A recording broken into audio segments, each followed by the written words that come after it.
For almost a century, television served as humanity's primary shared experience. Millions of people could tune in at the exact same moment to witness a single event together, connecting entire nations in real time.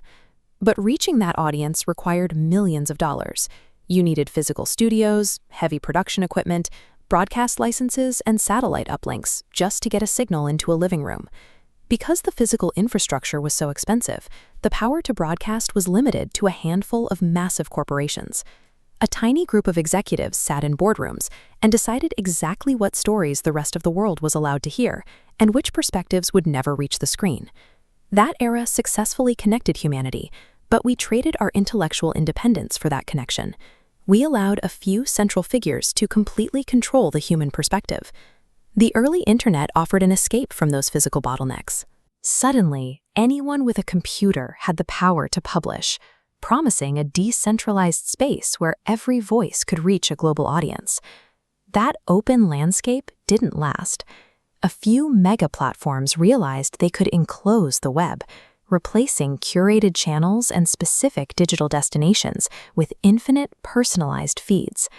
This graph illustrates the mechanics of an algorithmic feed. Algorithms evaluate content strictly by its ability to generate user attention.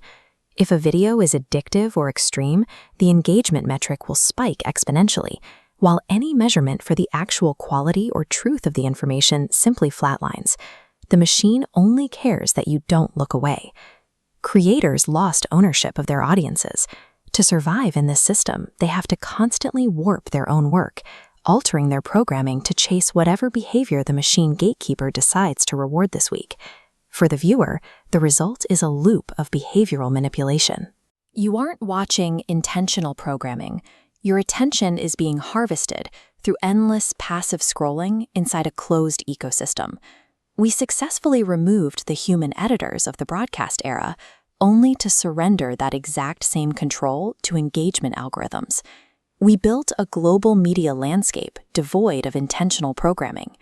OSTA redesigns the infrastructure of internet television, using a framework called OSTA to return control to creators and viewers. The first pillar of this architecture is ownership.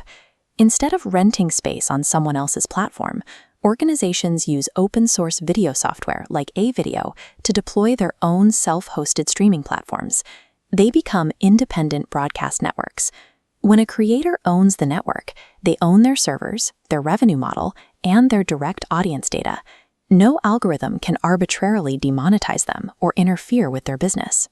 But operating a self-hosted network creates a massive architectural challenge. If tens of thousands of independent networks exist on their own separate servers, viewers have no way to actually discover them without relying on a central search algorithm. Deploying an independent network is only half the battle.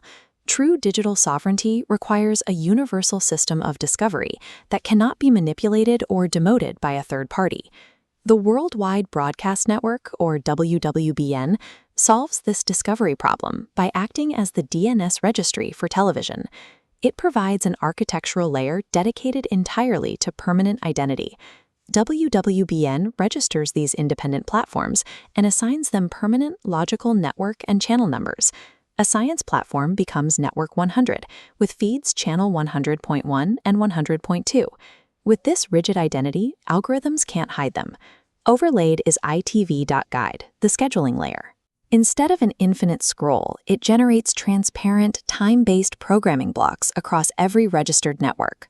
This restores intentional programming. The creator schedules specific documentaries, live events, and premium content throughout the day, officially taking the role of the programmer back from the machine. By splitting permanent identity into the WWBN Registry and transparent scheduling into ITV.Guide, this architecture dismantles the algorithmic monopoly. It proves that global discoverability no longer requires sacrificing independence. In this open system, artificial intelligence is repurposed. It shifts from an engagement enforcer designed to trap users into a discovery engine designed to empower them. A tool called SearchTube uses AI to query thousands of WWBN networks and premium feeds from PPV Central simultaneously. It presents viewers with multiple viewpoints based entirely on their explicit searches, completely ignoring hidden platform metrics. Viewers on OS.TV actively choose their experience. They browse transparent schedules to tune into channels curated by universities and independent broadcasters and science organizations. This architecture takes the connective, shared experience of traditional television and permanently aligns it with the borderless freedom of the Internet. OS.TV restores digital independence for creators and intellectual agency for viewers. It is a landscape of television without influence, designed strictly for understanding.